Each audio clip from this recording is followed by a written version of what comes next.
সুপ্রিয় সুপ্রিয়া শিক্ষার্থীবৃন্দ, ইসলামী সম্ভাষণে আপনাদের জানাই আসসালামু আলাইকুম ওয়া রাহমাতুল্লাহি ওয়া বারাকাতুহু। আজকের আলোচনার গুরুত্বপূর্ণ টপিক হলো how do you make questions in English. আপনি কিভাবে ইংরেজিতে প্রশ্ন করবেন। ইংরেজিতে প্রশ্ন করার ধরন হলো প্রধানত দুটি, যেমন ইয়েস নো এবং ডব্লিউএস কোশ্চেন। আসুন প্রথমেই জেনে নেই ইয়েস নো কোশ্চেন কাকে বলা হয়।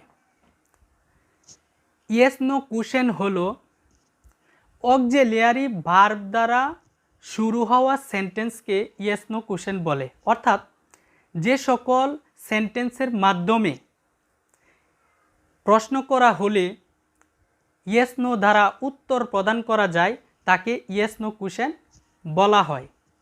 এক্সাম্পল, উদাহরণস্বরূপ বলতে পারি, আর ইউ ম্যারিড? আপনি কি বিবাহিত? আপনি যদি বিবাহিত হন উত্তরটা হবে ইয়েস, আর যদি আপনি বিবাহিত না হন উত্তরটা হবে নো। তবে এই সমস্ত সেন্টেন্সের উপর ভিত্তি করে উত্তরটা ভিন্ন রকমও হতে পারে। যেমন আই এম ডিভোর্সড, অর্থাৎ আমি তালাকপ্রাপ্ত, তবে এটা একটা ভিন্ন পরিস্থিতি। এবার আসুন জেনে নেই ডব্লিউএস কোশ্চেন কাকে বলা হয়। ডব্লিউএস কোশ্চেন হলো ডব্লিউএস ওয়ার্ড দ্বারা শুরু হওয়া সেন্টেন্সকে ডব্লিউএস কোশ্চেন বলে। অর্থাৎ যে সমস্ত সেন্টেন্সের মাধ্যমে প্রশ্ন করা হলে ইয়েস নো দ্বারা উত্তর প্রদান করা যায় না তাকে ডব্লিউএস কোশ্চেন বলা হয়। Example, what's your name? আপনার নাম কি? আপনার নাম যদি হয় কামাল উত্তরটা হবে কামাল, আর আপনার নাম যদি হয় সালমা উত্তরটা হবে সালমা। তাহলে চলুন মূল আলোচনার দিকে ফিরে যাই। সাধারণত অক্সিলিয়ারি ভার্ব ব্যতীত নেগেটিভ এবং ইন্টারোগেটিভ সেন্টেন্স গঠন করা যায় না। আসুন মূল আলোচনা করার পূর্বে মূল আলোচনা সম্পর্কিত বিষয়গুলো জেনে নেই, যাতে করে মূল বিষয়গুলো সহজেই বুঝতে পারি। প্রথমেই অক্সিলিয়ারি ভার্ব সম্পর্কে আংশিক ধারণা নিয়ে নেই। অক্সিলিয়ারি ভার্বগুলো হলো to be verb, am is are অজয়ার। এখানে এম ইজ আর অজয়ারের আলাদা নাম দেওয়া হয়েছে টু বি ভার্ব, অর্থাৎ বি সংক্রান্ত ভার্ব। তারপর to have verb, have has had, অর্থাৎ হ্যাভ সংক্রান্ত ভার্ব। To do verb, do did does, কিন্তু ডান নয়, অর্থাৎ এগুলো হচ্ছে ডো সংক্রান্ত ভার্ব। অতঃপর modal auxiliary verb, can, could, may, might, shall, should, will, would, must ইত্যাদি। আশা করি প্রিয় শিক্ষার্থীরা এখানে লক্ষ্য করেছেন সবগুলোই অক্সিলিয়ারি ভার্ব, কিন্তু অক্সিলিয়ারি ভার্বগুলোর আলাদা আলাদা নাম দেওয়া হয়েছে। উদাহরণ হিসেবে বলতে পারি, আমরা সবাই মানুষ, কিন্তু মানুষের আলাদা আলাদা নাম রয়েছে। আশা করছি এই বিষয়টিও স্পষ্ট হয়েছে। এবার আসুন আমরা এক্সাম্পলগুলো লক্ষ্য করি। Example, I eat rice, we ate rice, he eats rice ইত্যাদি। এখানে প্রশ্ন হতে পারে, আমি কেন সিম্পল বাক্য দিয়ে উদাহরণ দিলাম? প্রিয় শিক্ষার্থীরা, সিম্পল বাক্যগুলো অনেক সময় সূত্রের মতো কাজ করে, কারণ সিম্পল বাক্যগুলো অনেকেরই জানা পরিচিত থাকার কারণে নিয়মটাকে সহজেই বুঝতে পারি, আর ওই নিয়মটাকে সাদৃশ্য বানিয়ে অর্থাৎ ব্যবহার করে জটিল বাক্যগুলো সহজেই সমাধান করা যায়। তবে আপনাদের কিছু গুরুত্বপূর্ণ ভোকাবুলারি প্রয়োজন হবে।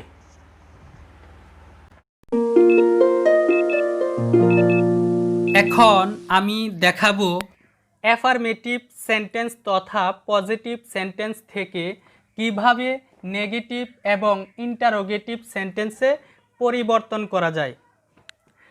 প্রথমেই যে সকল সেন্টেন্সে সরাসরি অক্সিলারি ভার্ব রয়েছে সে সকল বাক্যগুলো আগে সমাধান করব, যাতে করে যে সমস্ত সেন্টেন্সে সরাসরি অক্সিলারি ভার্ব নেই সে সকল বাক্যগুলো সহজেই বুঝতে পারি। প্রিয় শিক্ষার্থীবৃন্দ, এই দুটি বাক্যে সরাসরি অর্থাৎ দৃশ্যমান অক্সিলারি ভার্ব রয়েছে। একটি হলো ইজ, অপরটি হলো হ্যাজ। এখন কেবলমাত্র অক্সিলারি ভার্বের পর নট যুক্ত করে দিবেন, আর অবশিষ্ট ওয়ার্ডগুলো তার স্বস্থানে বসিয়ে দিবেন, তাহলে সহজেই নেগেটিভ সেন্টেন্সে পরিণত হয়ে যাবে। লক্ষ্য করুন, he is not reading a বুক। আমি অবশিষ্ট ওয়ার্ডগুলো না লিখেই সম্পূর্ণ করলাম। এখন এই বাক্যটিকে ইন্টারোগেটিভ সেন্টেন্সে পরিবর্তন করা অত্যন্ত সহজ। শুধুমাত্র অক্সিলারি ভার্বকে সাবজেক্টের আগে নিয়ে আসবেন। Is he not reading a বুক।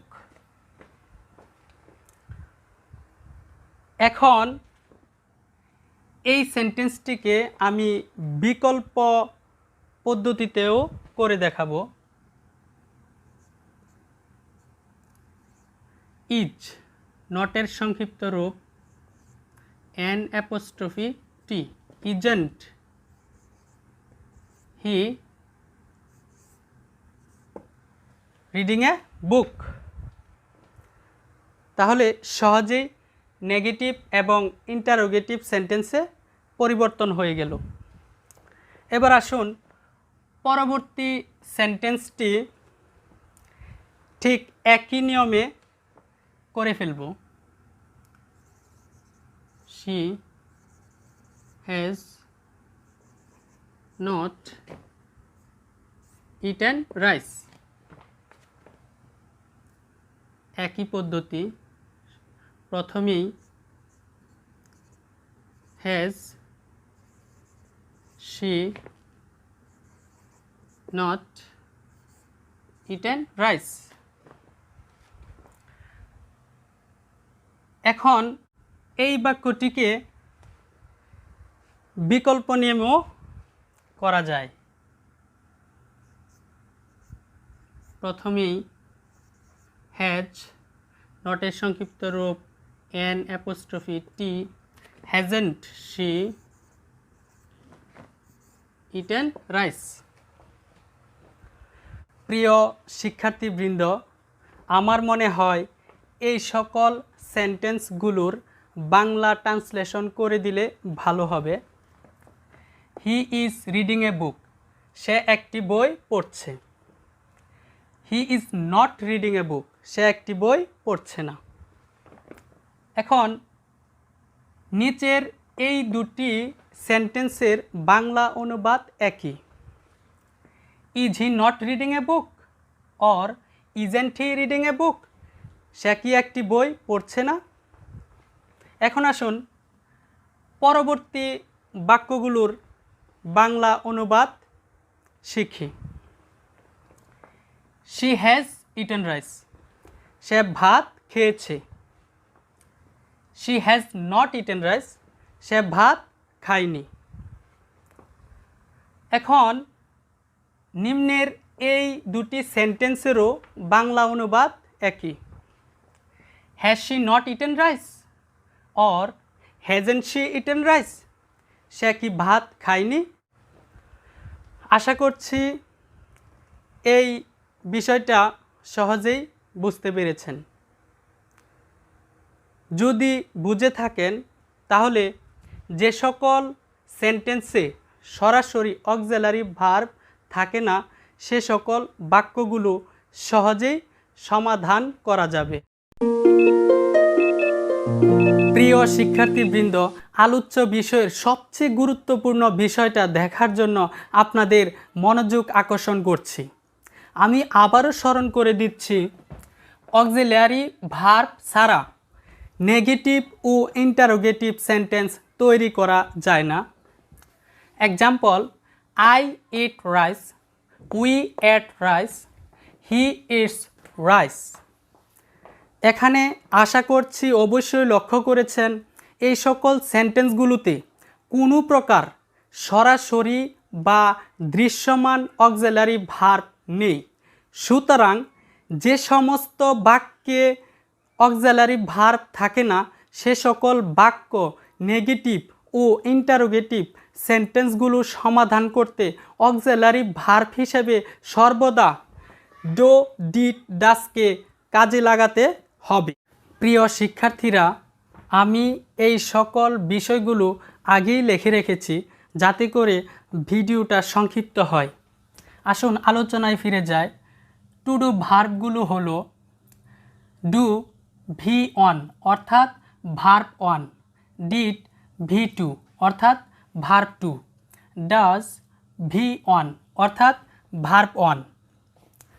এখানে ডাজ এবং ইটস কিভাবে V1 হলো এই বিষয়টা আমি পরে আলোচনা করব। তারপর কনজুগেশন অফ ভার্ব অধ্যয়ন করে পেয়েছি মূলত ভার্বের 3টি ফর্ম থাকে, যেমন ডু, ডিড, ডান। এখানে ইট হলো V1 অর্থাৎ মূল ভার্বের প্রেজেন্ট ফর্ম, এট হলো V2 অর্থাৎ মূল ভার্বের পাস্ট ফর্ম, ইটেন হলো V3 অর্থাৎ মূল ভার্বের পাস্ট পার্টিসিপল ফর্ম। তবে টু ডু ভার্বের ক্ষেত্রে পাস্ট পার্টিসিপল ব্যবহৃত হয় না। চলুন যেই বিষয়টা নিয়ে অধিকাংশ শিক্ষার্থীরা কনফিউজড হয়ে যায় সেই বিষয়টা সমাধান করি।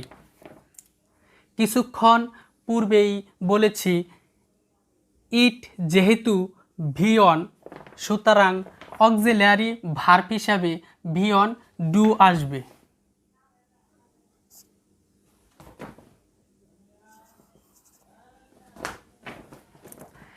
এট যেহেতু V2 সুতরাং অক্সিলারি ভার্ব হিসাবে V2 ডিড আসবে।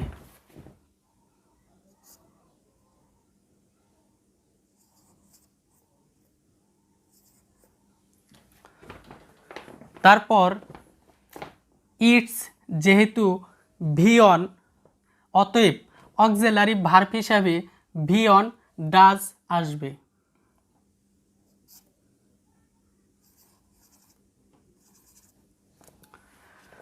এখন প্রশ্ন হতে পারে ডু এবং ডাজ দুটোই V1 কিন্তু ডাজ কেন ইটসের সঙ্গে আসলো? উত্তরটা হলো, আশা করি আপনারা লক্ষ্য করছেন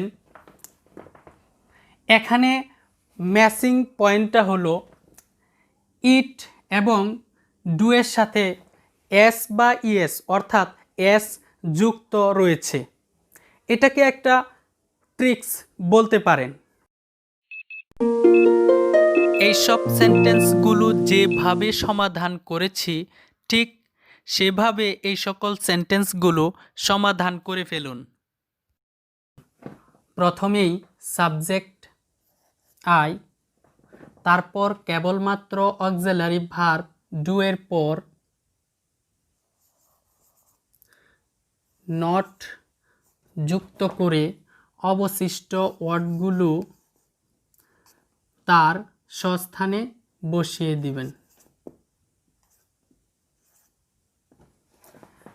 তৈরি হয়ে গেল নেগেটিভ সেন্টেন্স। এবার আসুন ইন্টারোগেটিভ সেন্টেন্স। শুধুমাত্র অক্সিলারি ভার্বকে সাবজেক্টের আগে নিয়ে আসবেন। Do, I. এখানে আয়ের স্থানে ইউ হবে, কারণ আপনি যদি অন্য কাউকে প্রশ্ন করেন আয়ের স্থলে ইউ হবে, এটাই নিয়ম।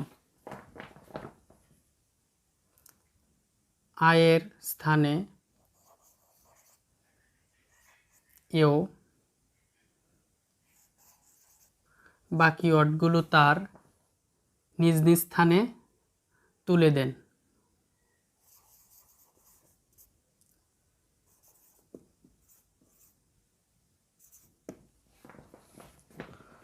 সহজেই ইন্টারোগেটিভ সেন্টেন্স গঠন হয়ে গেল। এখন এই সেন্টেন্সটিকে আমি বিকল্প পদ্ধতিতেও করে দেখাবো। লক্ষ্য করুন, শুরুতেই অক্সিলারি ভার্ব ডু, নটের সংক্ষিপ্ত রূপ এন অ্যাপোস্ট্রফি কমা টি, ডোন্ট, ইউ,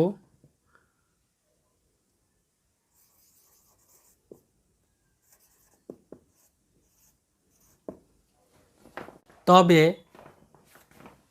বিকল্প পদ্ধতিটি বেশি ব্যবহৃত হয়ে থাকে, অর্থাৎ অক্সিলিয়ারি ভার্ব প্লাস নট দ্বারা শুরু হওয়া সেন্টেন্সটি অধিক প্রচলিত।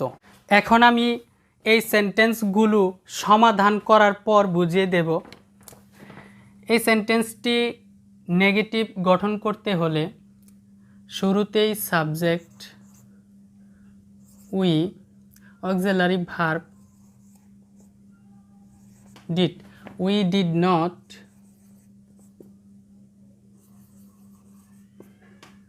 ইট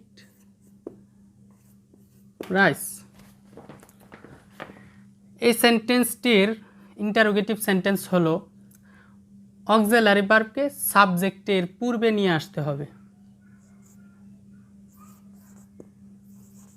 ডিড, উই পরিবর্তন হয়ে ইউ হয়ে যাবে। Did you not eat rice. এখন এই সেন্টেন্সটির বিকল্প পদ্ধতি হলো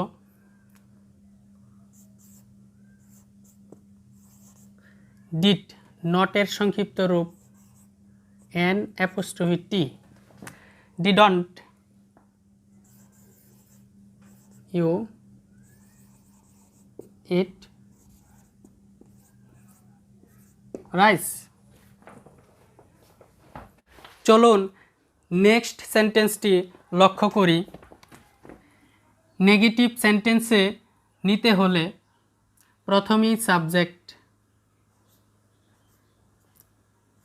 হি, auxiliary verb does, he does not,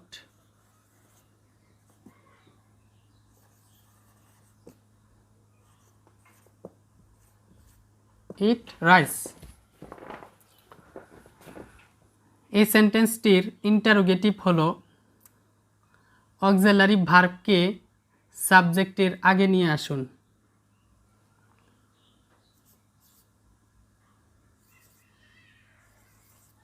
does he not it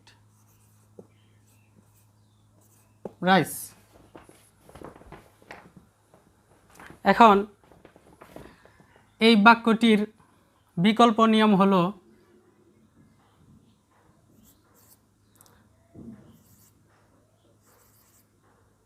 does নটের সংক্ষিপ্ত রূপ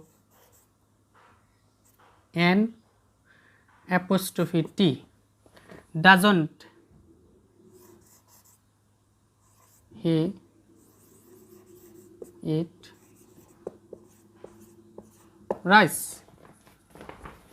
প্রিয় শিক্ষার্থীবৃন্দ, এখানে পূর্বে উল্লেখিত প্রশ্নটা ছিল ডাজ এবং ইটস কিভাবে ভি অন হলো। এখানে আমি do, did, does auxiliary verb হওয়া সত্ত্বেও আপনাদের বোঝার সুবিধার্থে ভি অন, ভি টু এবং ডাজকে ভি অন হিসাবে ধরে নিয়েছি। চলুন ইটস কিভাবে ভি অন হলো একটা উদাহরণ দিলে আশা করি বিষয়টা স্পষ্ট হয়ে যাবে। ধরুন আমি একজন শিক্ষার্থীকে প্রশ্ন করলাম হি ইটস রাইস, এই সেন্টেন্সটা কোন টেন্স? আর তার যদি জানা থাকে উত্তরটা হবে প্রেজেন্ট ইনডিফিনিট টেন্স। আমি তাকে পাল্টা প্রশ্ন করলাম কিভাবে প্রেজেন্ট ইনডিফিনিট টেন্স? তখন সে প্রতি উত্তর করল, স্যার আমি এই ফর্মুলাটা প্রেজেন্ট ইনডিফিনিট টেন্সের স্ট্রাকচার থেকে জানতে পারি। স্ট্রাকচারটা হলো সাবজেক্ট প্লাস ভি অন অর্থাৎ মূল ভার্বের প্রেজেন্ট ফর্ম প্লাস অবজেক্ট। তারপর তাকে আবার প্রশ্ন করলাম এই বাক্যে কোনটা বি অন? শিক্ষার্থী জবাব দিল ইটস। তাহলে বোঝা গেল ইটস কিভাবে ভি অন হলো। কিন্তু কোনো মূল ভার্বের সঙ্গে কিভাবে এস, ইএস এবং আইইএস যুক্ত হয় এই প্রসঙ্গটা নিয়ে আমি পরবর্তী কোনো একটা ভিডিও ক্লাসে সহজ কৌশলে টেন্স সহ বিস্তারিত বলবো ইনশাআল্লাহ। প্রিয় শিক্ষার্থীরা, আপনাদের সুবিধার্থে টিকাগুলো লক্ষ্য করুন। এনবি মানে নোটা বেনে, অর্থটা হলো বিশেষ দ্রষ্টব্য। এখানে এনবি নাম্বার 1 নেগেটিভ বা ইন্টারোগেটিভ সেন্টেন্সের ক্ষেত্রে টু ডু ভার্বের পরবর্তী ভার্বটি সর্বদা ভি অন অর্থাৎ মূল ভার্বের প্রেজেন্ট ফর্ম হয়। আপনাদের দৃষ্টি আকর্ষণ করছি, please look at the white board.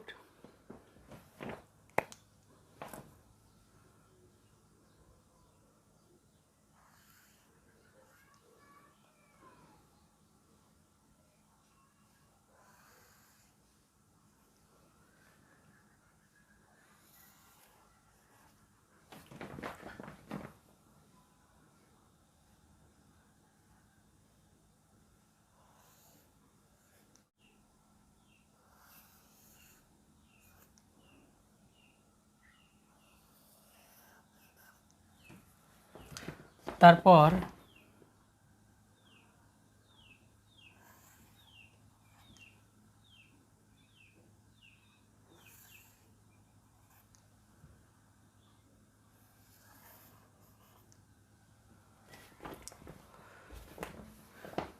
তাহলে শিক্ষার্থীরা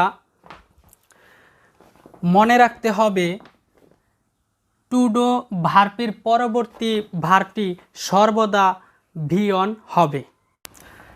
এখন মনে থাকার জন্য বলা যায় দ্বিতীয় তৃতীয় সেন্টেন্সটি আগে দেখাই।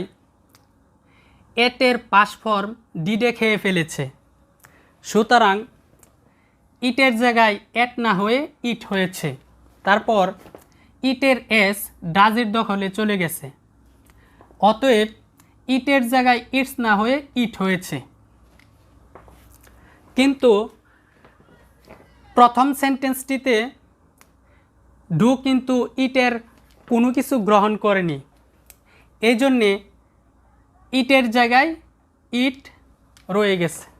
এখন আসুন এনভি নাম্বার 2 প্রশ্ন তৈরি করার সময় আই, উই, আস, মি থাকলে হবে ইউ এবং মাই, মাইন, আওয়ার থাকলে হবে ইউর। এখানে দেখুন উই এবং আয়ের ক্ষেত্রে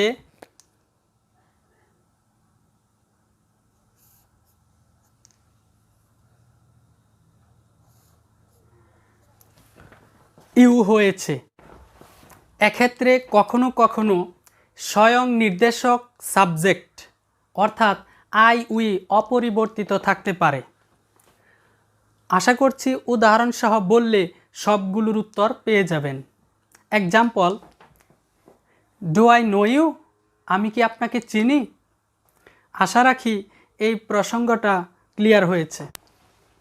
এখন এই সম্পর্কে প্রাসঙ্গিক কিছু কথা বলতে চাই। এই সমস্ত বিষয়সমূহ স্পোকেন ইংলিশে ব্যবহারপূর্বক বেশিরভাগ ক্লাসেই ইংরেজি অংশে ফিল ইন দ্য গ্যাপস অর্থাৎ শূন্যস্থান পূরণ করতে বলা হয়। যেমন ধরুন, এই সকল সেন্টেন্সগুলোর যে কোনো স্থানে গ্যাপ থাকতে পারে,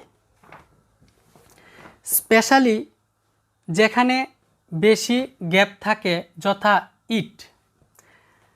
এখানে ব্র্যাকেটের ভিতর ইট, অ্যাট, ইটেন ইত্যাদি থাকতে পারে।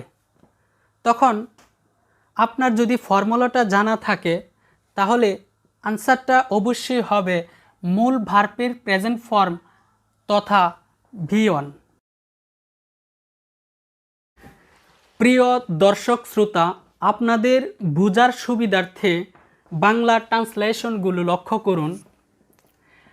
আই ইট রাইস, আমি ভাত খাই।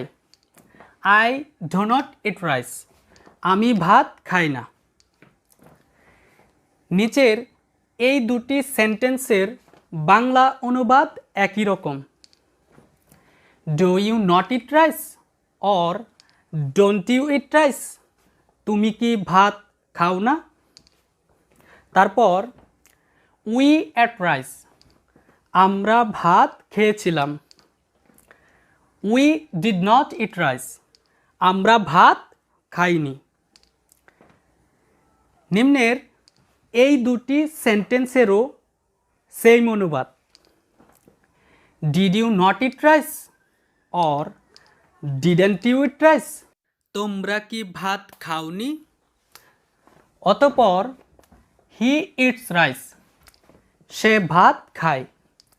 হি ডাজ নট ইট রাইস, সে ভাত খায় না। এখন এই দুটি সেন্টেন্সের বাংলা অনুবাদ শুনুন। Does he not eat rice or doesn't he eat rice, সে কি ভাত খায় না? প্রিয় দর্শক শ্রোতা, এখন আসুন আমরা দেখি এই ক্লাসটির আরেকটি ইন্টারেস্টিং পয়েন্ট। তাহলে চলুন, ডু, ডিড, ডাজ কখন অক্সিলারি ভার্ব আর কখন প্রিন্সিপাল ভার্ব রূপে ব্যবহৃত হয়। আসুন শুরুতেই জেনে নেই অক্সিলারি ভার্ব আর প্রিন্সিপাল ভার্বের অর্থ কী। অক্সিলারি ভার্বের অর্থ হলো সাহায্যকারী ক্রিয়া বা সহকারী ক্রিয়া এবং প্রিন্সিপাল ভার্বের অর্থটা হলো প্রধান ক্রিয়া বা মূল ক্রিয়া। তাহলে লক্ষ্য করুন, এখানে ডু, ডিড, ডাজ হলো অক্সিলারি ভার্ব এবং ইট হলো প্রিন্সিপাল ভার্ব, অর্থাৎ দুটোই ভার্ব। আর এখানে ডু, ডিড এবং ডাজ প্রিন্সিপাল ভার্ব। এবার চলুন বিষয়টা স্পষ্ট করি। যে সমস্ত একটি সেন্টেন্সে দুটি ভার্ব থাকবে, এক্ষেত্রে প্রথমটি ডু, ডিড বা ডাজ হলো অক্সিলারি ভার্ব এবং দ্বিতীয়টি হলো প্রিন্সিপাল ভার্ব। আর যে সমস্ত একটি সেন্টেন্সে শুধুমাত্র একটি ভার্ব থাকবে ওই ক্ষেত্রে ওই ভার্বটি হলো প্রিন্সিপাল ভার্ব। কিন্তু এখানে প্রশ্ন হতে পারে ওয়ার্ক কি ভার্ব নাকি noun? Examples, we do the work, they work in the field. এখানে এই দুটি সেন্টেন্সই প্রেজেন্ট ইনডিফিনিট টেন্স। আমরা যারা জানি আর্টিকেলের পর হয় নাউন আর সাবজেক্টের পর হয় ভার্ব, অর্থাৎ এখানে ওয়ার্ক হলো প্রিন্সিপাল ভার্ব।